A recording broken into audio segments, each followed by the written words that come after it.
My name is Lily. I am a 32-year-old office worker and I have been married to my husband Sebastian for 2 years.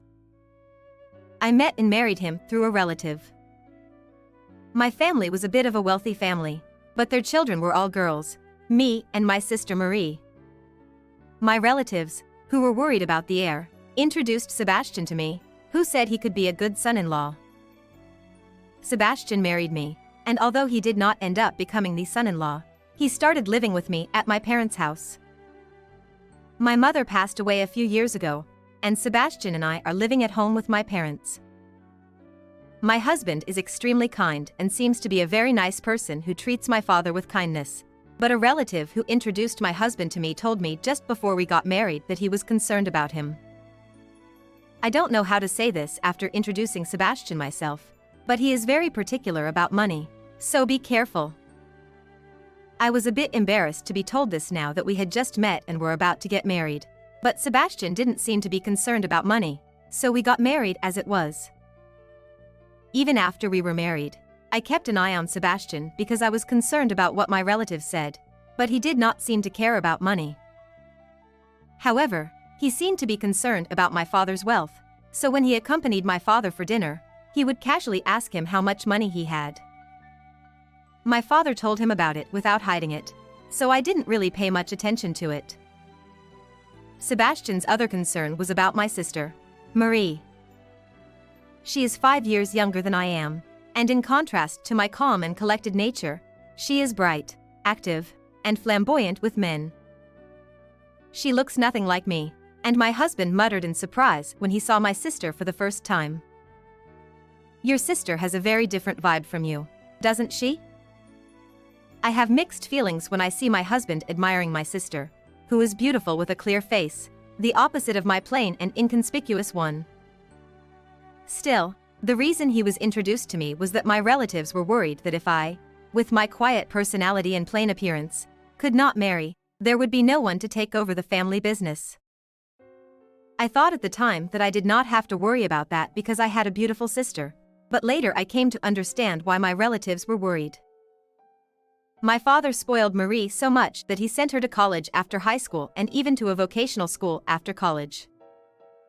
Marie did not go to college or vocational school for any particular reason. She simply did not want to work. My mother, on the contrary, was very strict with Marie and tried to persuade her to get a job right after college, but my father pushed her to go to vocational school. After Marie graduated from vocational school, she got a job at a company that our father knew, but she quit after about 6 months. When she left the company, her excuses surprised me. "I can't show my talents at that company." My mother and I were appalled when she spoke as if she already understood everything about the job, even though she had not worked there for less than 6 months. However, my father, perhaps believing her story, immediately introduced her to a different company and got her a job. A short time after she joined that company, my mother fell ill and was hospitalized. When my mother was hospitalized, Marie went to the hospital every day and kept missing work. She eventually quit this employment and started saying that she would take care of our mother. She would just stay in the hospital room and talk with our mother or look at her phone in the waiting room. I had to pick up my mother's laundry and replace it with new clothes while she was in the hospital, and Marie was of no help at all. She may have been happy to talk to my mother, but after about a month in the hospital, her condition worsened to the point where she could not even talk. And within 2 weeks after her illness worsened, my mother passed away. My father and Marie were so upset by the suddenness of the situation that they could not even prepare for the funeral, so I had to do it myself. Thanks to the cooperation of my relatives, we managed to complete the funeral without incident. After my mother passed away, Marie started working part-time and at the same time moved out of our parents' house and started living alone. Since she could not pay the rent with only her part-time job earnings, our father bears the rent and utilities, and the money she earns is apparently used for fun. When her part-time job was not enough to pay the rent, she would come to our father to get an allowance. When Marie was with her mother was very strict with her, so our father did not give her any allowance after she started working, but now he gives her as much as she wants. I took it lightly, thinking that if both my father and Marie were satisfied with that, then there would be no problem. After I got married and moved in with my husband, my father continued to give Marie an allowance. I did not realize it at the time, but it seems that she also asked my husband for an allowance and he was willing to give her money. It seemed that when a beautiful sister asks him to do something for her, he can't refuse. Don't tell Lily that I gave you an allowance. If she finds out, she might get jealous. He gave my sister an allowance, but he kept quiet about it. Marie went out to work part-time whenever she felt like it and lived off the money our father and husband gave her. But such a life for her did not last forever. Our father became ill and had to be hospitalized. I went to the hospital in between jobs to take care of our father, but she never showed up at the hospital. Instead, she started calling me and asking for money. Our father has been giving me money every month, so please keep giving it to me. My rent, my utilities, they are all deducted from our father's account. She spoke to me in an angry tone, and I was surprised to learn the truth for the first time. I was angry at her for only caring about her own life, instead of worrying about our father who was hospitalized. I really wanted to hang up the phone, but she seemed to be in trouble too, so I asked her how much money our father was giving her every month. How much money does our father give you every month? Get a job and start living on your own money. She answered in a grumpy tone. You're so picky. I get $1,000 a month. And that's not including rent or anything. I'm stunned by her bragging about the amount of money she's getting. I thought to myself, if I'm giving her this much money every month as an adult, she's not going to be inclined to work seriously. I didn't think that giving money to Marie was that much of a problem, because I thought that my father would get better soon, even though he was hospitalized.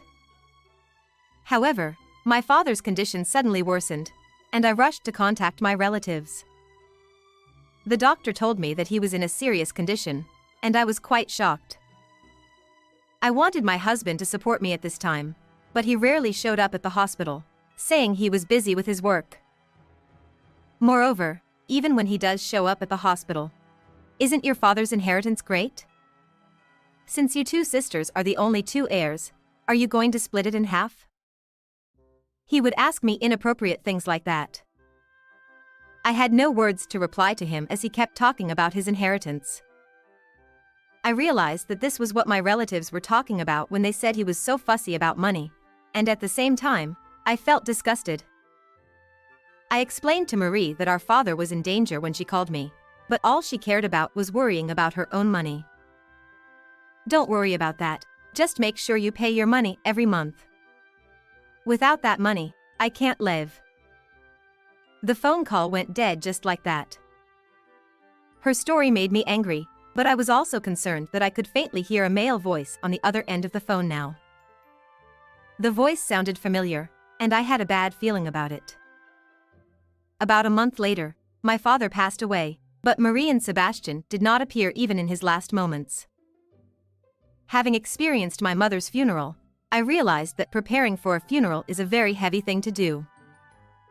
In addition, neither Sebastian nor Marie helped with anything, and Marie did not even attend the funeral. Sebastian did show up at the funeral, but as soon as it was over, he disappeared, saying he had work to do. The relative who introduced him to me also noticed that he was nowhere to be seen and asked me, "What happened to your husband? Isn't it strange that the mourner's husband isn't there?" I could only reply with a wry smile. He seemed busy with work, so he left. My relatives sighed as they heard my story, and I felt like sighing too. When my father's funeral was finally over and I was finally able to catch my breath, Sebastian asked me with a grin, "Finally, LOL, how much did you inherit? Even if you split it in half, you're still going to inherit quite a bit, aren't you?" As my relatives had warned me before we were married, his mind seemed to be occupied with my father's inheritance. Disappointed to learn of his true nature, I answered appropriately. Marie has $10 million and I have 0. I hadn't even proceeded to talk to my lawyer yet, and I had barely finished the funeral, so I wasn't sure how I felt about it. Seeing him gleefully telling me about his inheritance made me want to laugh past my anger. He believed my words and immediately shouted at me. "What?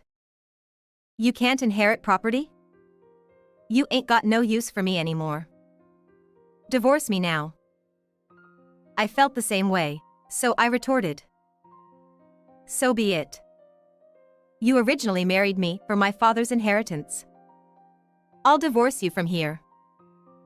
I shouted and thrust the divorce papers I had prepared at him. He was a little flustered because I had produced the divorce papers as if I had expected this to happen, but he signed them as is. He signed the divorce papers as he was leaving the house.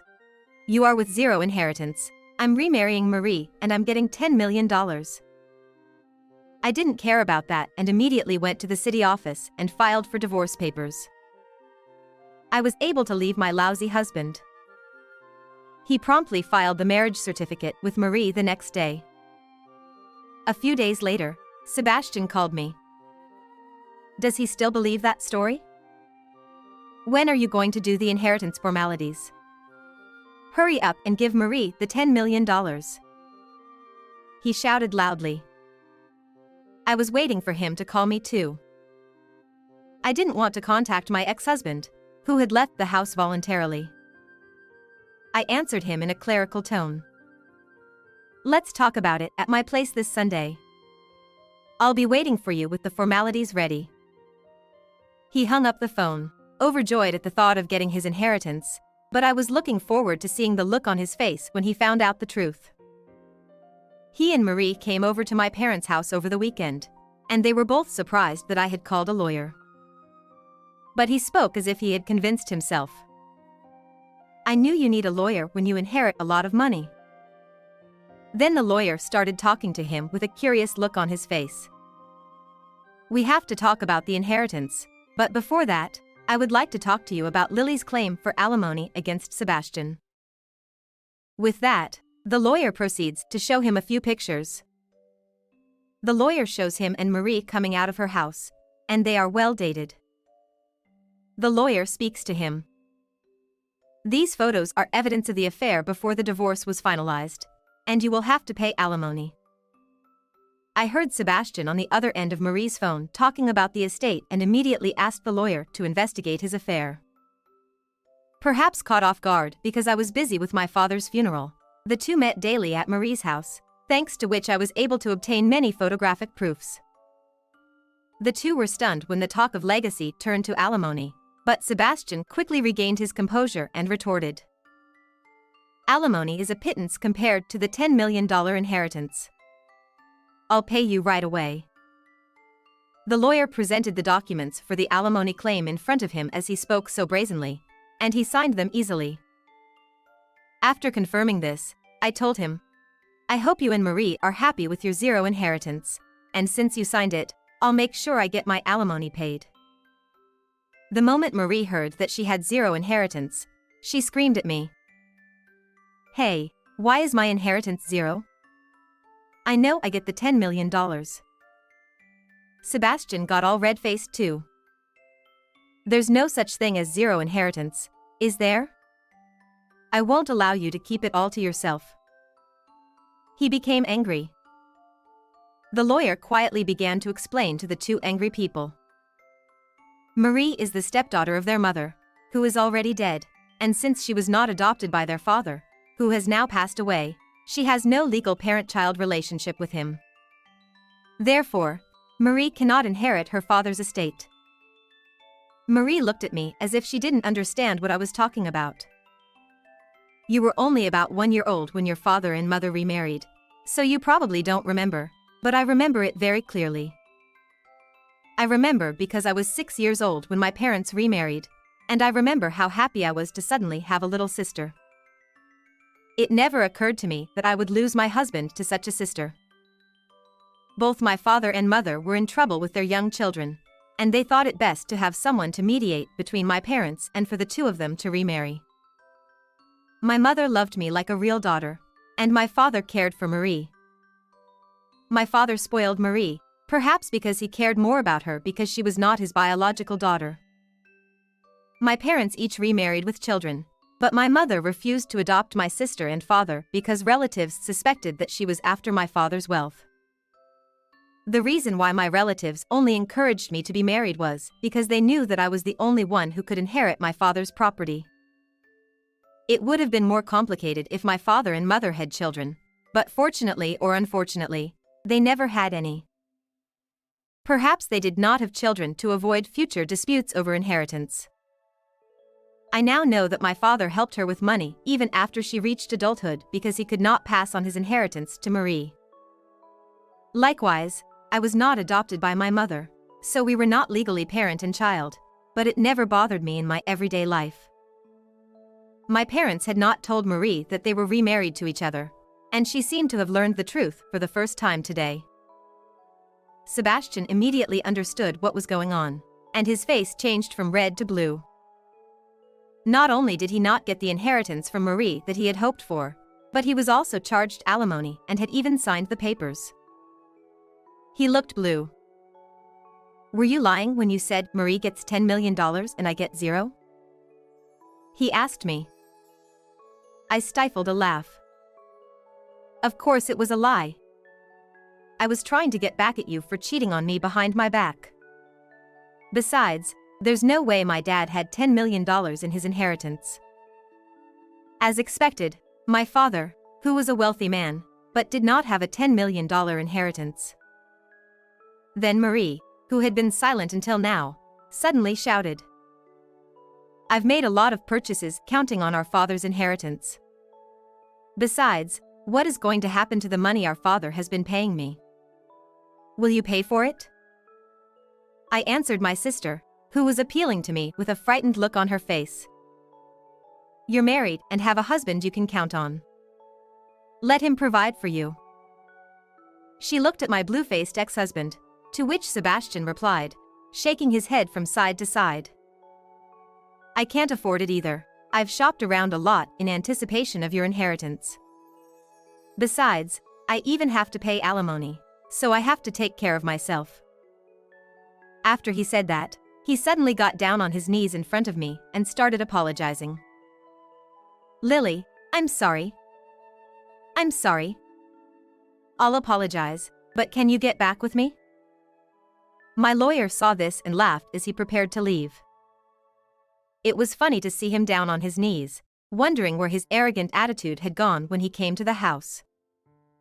When the discussion was over, Marie and Sebastian nodded and left, apparently divorced soon after. He had remarried for the inheritance that Marie would inherit, and it seemed that he was not interested in her who did not receive any inheritance. As he told me himself, he cannot even take care of her because of his alimony payments to me. Since he has no assets, I decided to have him pay the alimony in installments from his monthly salary. I was advised by my lawyer that this way he would not miss out on getting it. Our father, who had supported her, was gone, and she had no choice but to work part-time every day, but she was not able to pay her debts, so she went bankrupt. After that, she moved out of the apartment she was living in and we don't know where she went. My father had been thinking about Marie and helping her with money, but he spoiled her in such a way that she could no longer work seriously. After that, I started living alone at my parents' house, and my relatives again talked to me about introducing a man to marry me, but I refused. I don't want to be introduced to another man like Sebastian again, so this time I want to look for a marriage partner firmly by myself. What did you think of this story? And please subscribe to our channel. See you in the next video.